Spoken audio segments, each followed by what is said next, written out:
स्वागत है आपका पीएससी यूट्यूब चैनल पर। मैं पिंटू सर इस वीडियो के माध्यम से आपको पढ़ाने वाला हूं कि क्लास 10 मैथ प्रश्नावली 1.1 का क्वेश्चन नंबर 4 और क्वेश्चन नंबर 5। ये क्वेश्चन नंबर 4 आपको दिया हुआ है कि एचसीएफ आपका 9 है, तो कह रहा है कि इतने का एलसीएम क्या हो। सबसे पहले हम लोग क्वेश्चन नंबर 4 की बात करते हैं और क्वेश्चन नंबर 4 का अगर हम लोग हल देखते हैं, इसका हल देखते हैं क्वेश्चन नंबर 4 का, कि अगर हम लोग क्वेश्चन नंबर 4 का अगर हल देखें, सोल्यूशन देखें, देखो हमें दिया हुआ है कि एच सी एफ किसका एच सी एफ 306 657, इसका एच सी एफ हमें कितना दिया है 9 दिया है। तो कहा है एल सी एम 306 का एलसीएम और 657 का एलसीएम क्या हो। तो मैंने आपको बताया था कि जब दो संख्याएं आपको दी जाएं और दो संख्याओं का एलसीएम या एचसीएफ आपको दिया जाए तो फार्मूला होता है कि दो संख्याओं का गुणनफल बराबर क्या होगा एचसीएफ गुणे क्या होगा एलसीएम। तो उसी फार्मूले का हम लोग यहाँ प्रयोग करते हैं कि ये होता है कि दो संख्याओं का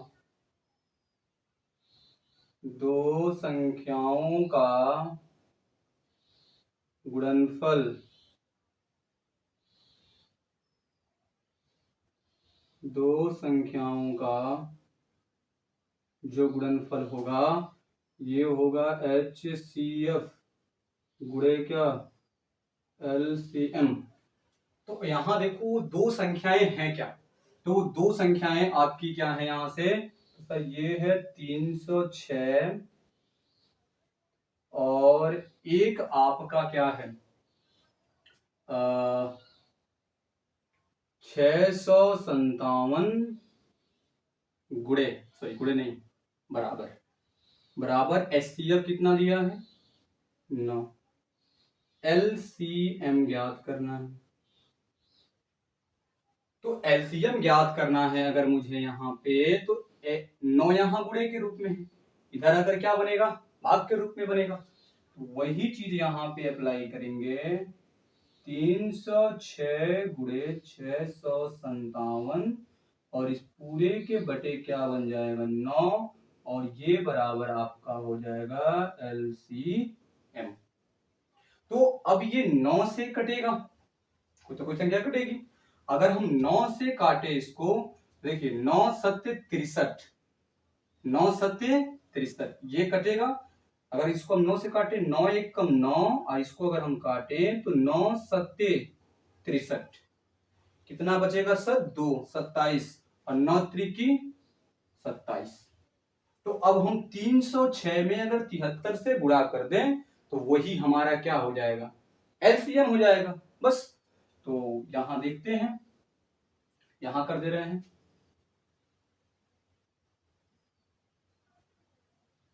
यहां करते हैं अगर हम लोग इसका, ये देखिए आपका क्या होगा 306 गुणे 73 और बराबर में क्या है एलसीएम। तो गुणा कर देते हैं यहां से, ये आपका है 306 का अगर हम 73 में गुणा करें तो 6 त्रिक 18 को 1, 3 जीरो हम 0 और एक बन जाएगा, 3 त्रिकी 9 हो जाएगा।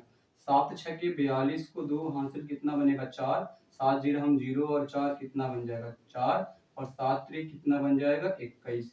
इसको हल करेंगे 8, ये बनेगा 3 और ये कितना बनेगा 9 4 13 को 3 हासिल 1 1 2 और ये 2, 22,300 कितना बनेगा 38। यानी इस चीज को मैं या करके ये भी लिख सकता हूं, पहले इसको ऐसे लिखो कि जब इनका गुणा किए तो कितना आया है 22,338 बराबर क्या एलसीएम आया, या करके हम लिख सकते हैं एल सी एम बराबर कितना 22,338। और हमने आपसे कहा था कि अतः जरूर करिएगा, तो अतः करके हम लोग लिखेंगे कि अतः जो हमसे पूछा है, अतः एलसीएम 306 कामा 657 बराबर कितना कितना आया है? तो आया है सर 22,338। कितना आया है? तो 22,338, 22,338 होगा। ये चौथे का आंसर है। देखिए आपको ये दिया गया था, देखिए ये पैटर्न है आपका लगाने का।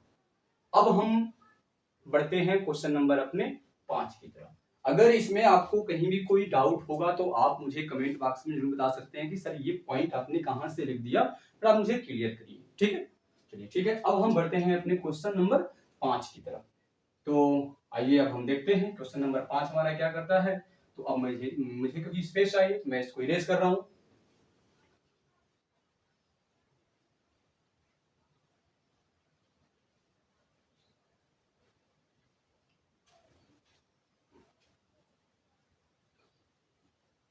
तो मैं उम्मीद करता हूं कि आप लोगों को ये कॉन्सेप्ट पसंद आ रहा होगा, मजा आ रहा होगा पढ़ने में, और अलग ही फीलिंग आपको महसूस हो रही होगी।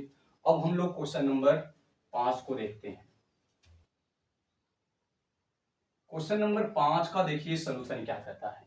कहता है कि जांच कीजिए कि क्या किसी प्राकृतिक संख्या n के लिए, सबसे पहले तो ये पता होना चाहिए कि प्राकृतिक संख्या होती क्या है। तो प्राकृतिक संख्या का मतलब क्या है सर, कि गिनती वाली संख्या। गिनती कहां से शुरू होती है? बचपन से हम लोग पढ़ते हैं 1 2 3 4, ऐसे ये आगे बढ़ता जाएगा। ये संख्याएं क्या कहलाती हैं सर? प्राकृतिक संख्या कहलाती है। तो कैसे मतलब समझाया कि प्राकृतिक संख्या n, यानी n जो है ना, n का मान एक प्राकृतिक संख्या है। और n का मान प्राकृतिक संख्या का मतलब क्या है कि एक बार n का मान हम 1 रख सकते हैं, 2 रख सकते हैं, 3 रख सकते हैं, 4 रख सकते हैं, 5 रख सकते हैं, 6 7 8, ऐसे आगे बढ़ते जाएंगे। तो वो n का मान एक नेचुरल नंबर होगा, एक प्राकृतिक संख्या होगी। तो आगे कह रहा है कि 6 की पावर n, मतलब 6 हो और n हो, और n किसको बता रहा है? प्राकृतिक संख्या को। प्राकृतिक संख्या का मतलब है 6 की पावर 1 करिए, 6 की पावर 2 कर लें, 6 की पावर 3 कर लें, 6 की पावर 4 कर लें, ऐसे आगे बढ़ते जाएं। तो कह रहा है कि अंक 0 पर क्या होता है? समाप्त हो सकती है। ये हमें सिद्ध करके यानी जांच करके क्या करना है? बताना है। मतलब आप मुझे खुद बताओ कि अगर 6 की पावर 1, क्योंकि n एक प्राकृतिक संख्या है, 6 की पावर 1 रखते हैं तो 6 एकम 6 होगा। क्या इकाई का अंक, मतलब जो कहा ना कि अंक में अंक 0, क्या इधर यूनिट प्लेस 0 हो रहा है? सर नहीं, यहाँ तो 6 हो रहा है। अगर हम n का मान एक बार 1 रखें, अब क्या रख दे सर? 2 रख दे। इसका क्या मतलब है सर? 6 गुणे क्या है? 6, 6 कितना बनेगा सर? 36। इकाई का अंक भी कितना आ रहा है सर? यहाँ पे 6 ही आ रहा है। अगर हम 6 की पावर, अब n का मान कितना रख दे सर? 3, 3 रख दे, तो ये बनेगा 6 गुणे 6 गुणे क्या? 6। अब इसका गुणा इसमें, इसका इसमें, तो 6 का 6 में करेंगे सर 36, और 36 का 6 में करेंगे तो 6 6 36 को 6 हासिल 3, 6 3 का 18, और 3 कितना बन जाएगा सर? 21। तो आप यहाँ एक चीज नोटिस करोगे ना कि 6 की पावर हम जितनी भी जैसे जैसे आगे बढ़ते जा रहे हैं, n का मान 1 रख रहे हैं, 2 रख रहे हैं, 3 रख रहे हैं, 4 रख रहे हैं, तो यूनिट प्लेस यानी इकाई पे आपका 0 नहीं आ रहा है। लेकिन इसने सवाल में कहा है कि इकाई प्लेस 0 होना चाहिए। लेकिन हम तो देख रहे हैं कि हमने 3 रखा। अगर मैं 6 की पावर मान लो अगर मैं 4 रख कर देखूं, इसका मतलब क्या है सर? कि 6 गुणे 6 गुणे 6 गुणे 6 लिखा है।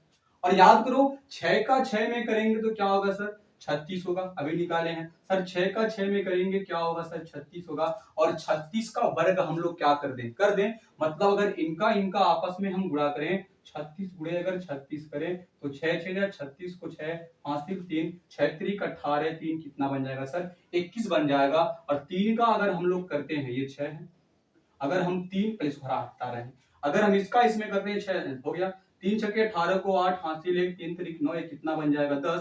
तो आप देखोगे यहाँ 6, यहाँ 9, यहाँ 2, यहाँ 1, तभी भी आप नोटिस करोगे कि इकाई के प्लेस पर क्या है? इकाई के प्लेस पर क्या है? अभी भी 6 है।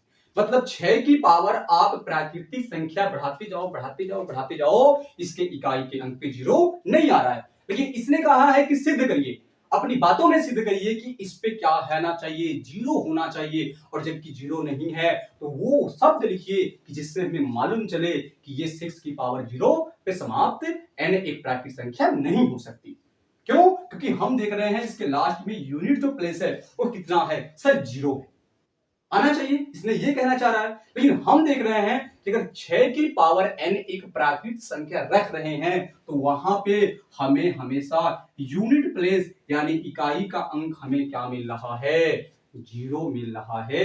ये संभव नहीं है, इसीलिए ये कहा है कि जांच करिए, मतलब क्या, सिद्ध करिए। तो आइए उस बात को अब हम लोग सिद्ध करते हैं। मुझे आप खुद बताइए 6 की पावर n करें और अगर इसको थोड़ा सा और मैं अच्छे से मॉडिफाई करने की कोशिश करूं, बताओ अगर भी ध्यान देना, अगर कोई भी संख्या अगर जीरो पर क्या होगी समाप्त। जैसे मान लो हमने अपनी तरफ से एक एग्जांपल लिया कि इसका भी इकाई का प्लेस जीरो है, इसका भी इकाई का प्लेस जीरो है, इसका भी इकाई का ना, इकाई दहाई इकाई दहाई इकाई दहाई। आप 100 भी ले सकते हो, 500 भी ले सकते हो, लेकिन एक ऐसा छोटा नंबर जिसको समझ में आ जाए।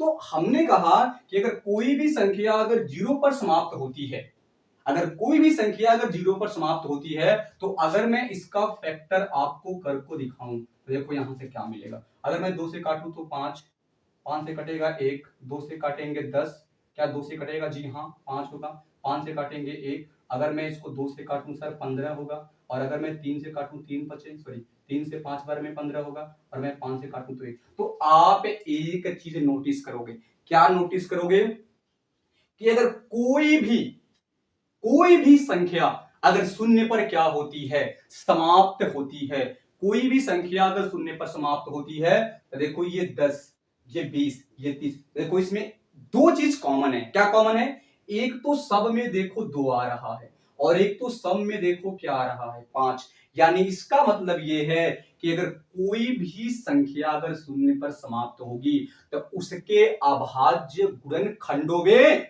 2 और 5 आना कंपलसरी है, जरूरी है। अगर इनमें से कोई भी एक नहीं आया, मतलब अगर 2 आ जाए 5 ना आए, 5 आ जाए 2 ना आए, तो वो कभी भी संख्या शून्य पर समाप्त नहीं हो सकती। ये मेरा एक्सपीरियंस में आपको पूरी अच्छे तरीके से बता रहा हूं। तो अगर मैं 6 की पावर n को तोड़ूं, तो अगर मैं एलसीएम निकालूं तो देखो 2 से काटेंगे 3, 3 से काटेंगे 1, तो क्या देखो इसके अभाज्य गुणनखंडों में क्या 5 आया, क्या नहीं आया। लेकिन यहां देखो 2 आ रहा था 5 आ रहा है, 2 आ रहा है 5 आ रहा है, 2 आ रहा है 5 आ रहा है, कॉमन तो है। लेकिन इसमें 2 है लेकिन 5 नहीं है।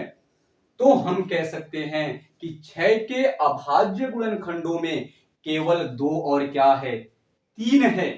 जबकि कोई भी संख्या अगर शून्य पर समाप्त होती है, अगर कोई भी संख्या क्या होती है, शून्य पर समाप्त होती है, तो शून्य पर समाप्त होने के लिए उसके अभाज्य गुणनखंडों में 5, 2 और 5 होना जरूरी है। जबकि 2 तो है लेकिन 5 नहीं है। इसलिए इसलिए किसी प्राकृत संख्या n के लिए संख्या 6 की पावर n अंक शून्य पर समाप्त नहीं हो सकती। ये आपका पूरा कंप्लीट मैंने आपको आंसर दे दिया। अब मैं इस बात को आपको लिखकर समझाता हूं।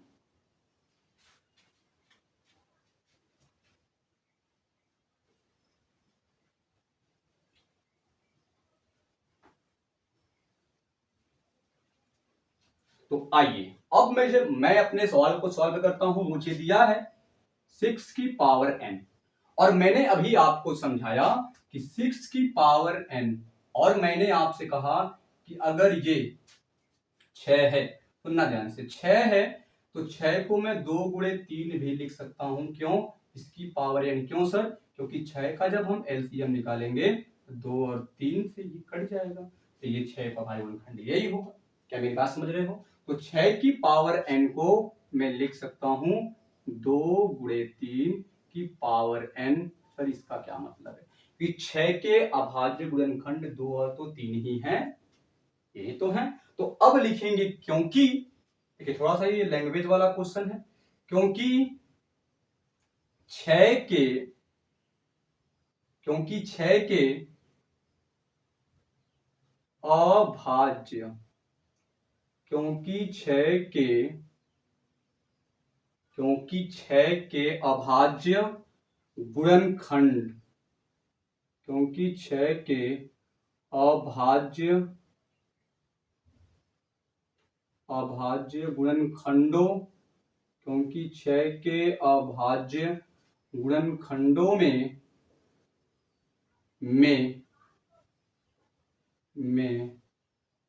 केवल, अब मैं इसको इरेज कर रहा हूं, केवल 2 और 3 है। देखिए इसका क्या मतलब है, मैंने आपसे कहा कि कोई भी, अभी मैंने आपको एग्जांपल दिया था 10, 20 और 30 का, इनका अगर ये 2 से तो ये 5 हुआ था, 5 से 1 हुआ था, 2 से 10 हुआ था, 2 से 5 हुआ था, 5 से 1 हुआ था, 2 से 15 हुआ था, 3 से 5 हुआ था, 5 से 1 हुआ था। तो मैंने आपसे क्या कहा था कि अगर कोई भी संख्या अगर शून्य पर क्या होगी, समाप्त होगी, तो उसके अभाज्य गुणनखंडों में 2 और 5 कम से कम एक बार तो आना चाहिए, एक से अधिक हो जाए।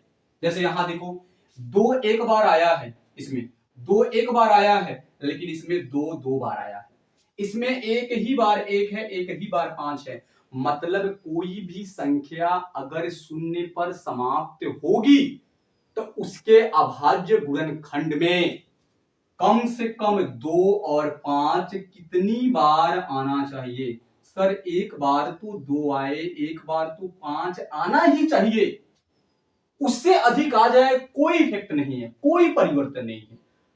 जैसे आप कहते हो मम्मी से कि मम्मी मैं 2 रोटी तो खाऊंगा ही खाऊंगा, मतलब 2 से अधिक आप खा सकते हो, लेकिन ये आपका रूटीन है कि मैं 2 रोटी तो आज खाऊंगा, हो सकता है उससे अधिक खा लो।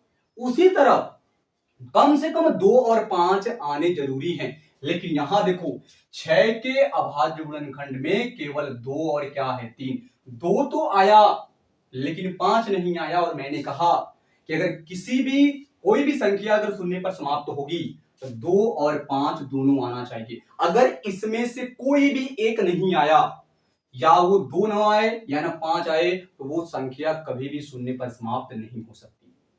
ये दिमाग में रखना अपनी बात को। तो मैंने लिखा है कि 6, क्योंकि 6 के अभाज्य गुणनखंडों में केवल 2 और क्या है 5 है, जबकि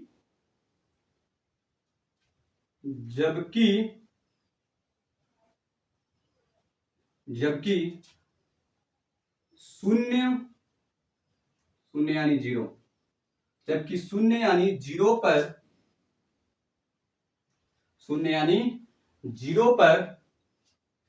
पर समाप्त, जबकि शून्य यानी 0 पर समाप्त होने के लिए,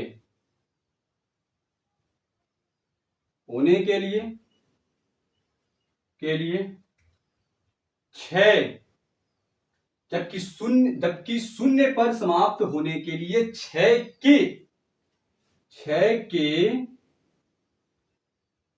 के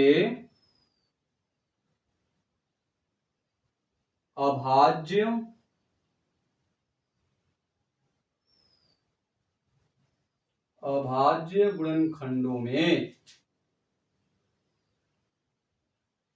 जबकि शून्य पर समाप्त होने के लिए 6 के अभाज्य गुणनखंडों में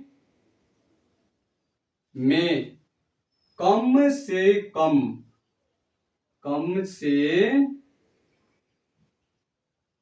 मैंने क्या कहा अभी, कम से कम का मतलब क्या है कि 6 के अभाज्य गुणनखंड, मतलब जिस भी संख्या की बात होगी जो 0 पर समाप्त होगा, तो यहां बात किसकी हो रही है 6 की, तो हम 6 की लिखे हैं कि 6 के अभाज्य गुणनखंडों में कम से कम 2 और 5 एक बार आना चाहिए। एक बार से अधिक हो जाएगा कोई इफेक्ट नहीं पड़ेगा, लेकिन एक बार से कम ना आना चाहिए। मैंने वही लिखा है कि 6 के अभाज्य गुणनखंडों में कम से कम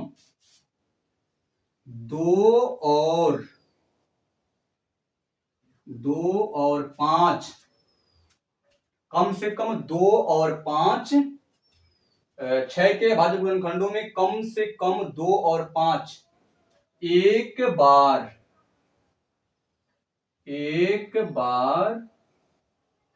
आना ही चाहिए, आना ही चाहिए।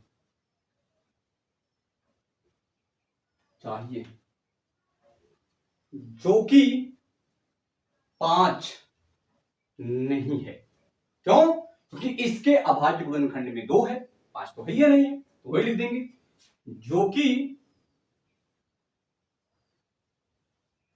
जो कि 6 के अभाज्य गुणनखंड में 5 नहीं है, जो कि 6 के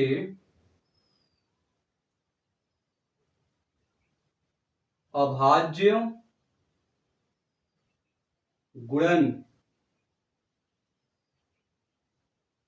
जो कि 6 के अभाज्य गुणनखंडों में,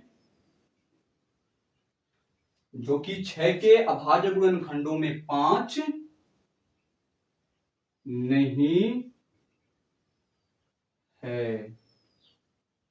तो अगर 5 नहीं है तो हमने कहा 2 और 5 में से कोई भी एक नहीं होगा, तो वो संख्या शून्य पर समाप्त नहीं हो सकती। तो मैंने वही लिखा है कि 6 के अभाज्य गुणनखंडों में केवल 2 और 3 है, जबकि शून्य पर समाप्त होने के लिए 6 के अभाज्य गुणनखंडों में कम से कम 2 और 5 एक बार आना ही चाहिए, जो कि 6 के अभाज्य गुणनखंडों में 5 नहीं है। तो लिख देंगे अतः, या इसलिए वही बात है, अतः किसी प्राकृत संख्या n के लिए, बस यही लाइन यहां से उतार देंगे, अतः किसी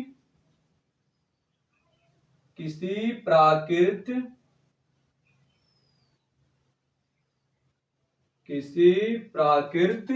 संख्या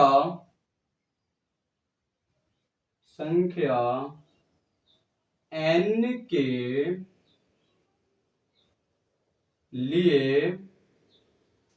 के लिए संख्या 6 की पावर n अंक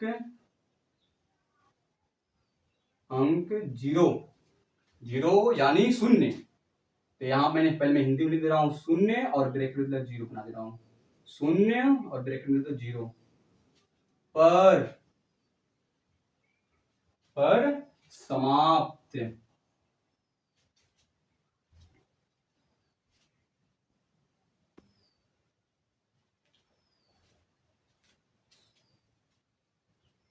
तो बच्चों लाइट कट गई थी, मैं इसके लिए मैं कुछ नहीं कर सकता, क्योंकि मेरे पास व्यवस्था नहीं है कि मैं इन्वर्टर कर सकूं, तो इसके लिए मैं क्षमा चाहता हूं।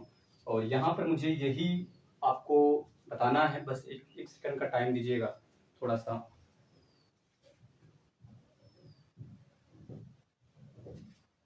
हाँ अब ठीक है। अब मैं चाहूंगा कि जो देखिए मैं क्या समझा रहा था, मैं यही कह रहा था कि किसी प्राकृत संख्या n के लिए संख्या 6 की पावर n अंक शून्य पर समाप्त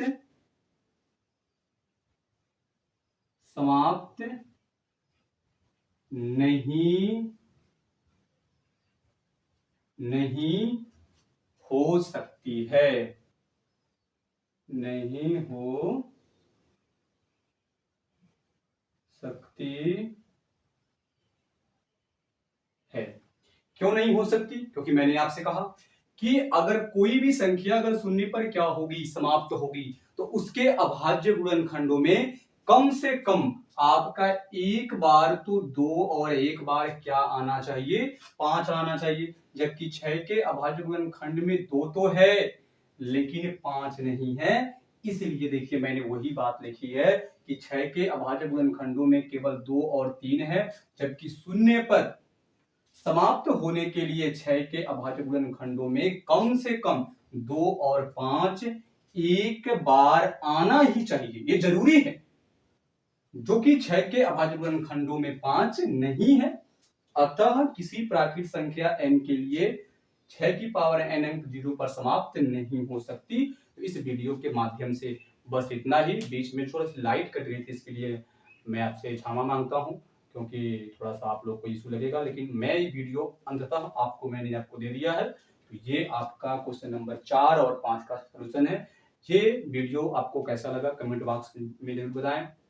अगर इस चैनल पर पहली बार आए हैं तो हमारे चैनल को सब्सक्राइब करें, हमारे चैनल को फॉलो करें, और प्यारा सा कमेंट जरूर आप लोग करें कि आपको इस वीडियो में क्या चीजें अच्छी से सीखने के लिए मिली। अगर कोई मुझे आपको ऐसा लग रहा है कि सर इस पॉइंट को आप और अच्छे से समझा सकते थे, वो भी आप अपना कमेंट बॉक्स में मुझे डिसीजन जरूर दें कि हाँ बच्चे हमारे इससे सहमत हैं, संतुष्ट हैं। बहुत बहुत धन्यवाद। जय हिंद, जय भारत।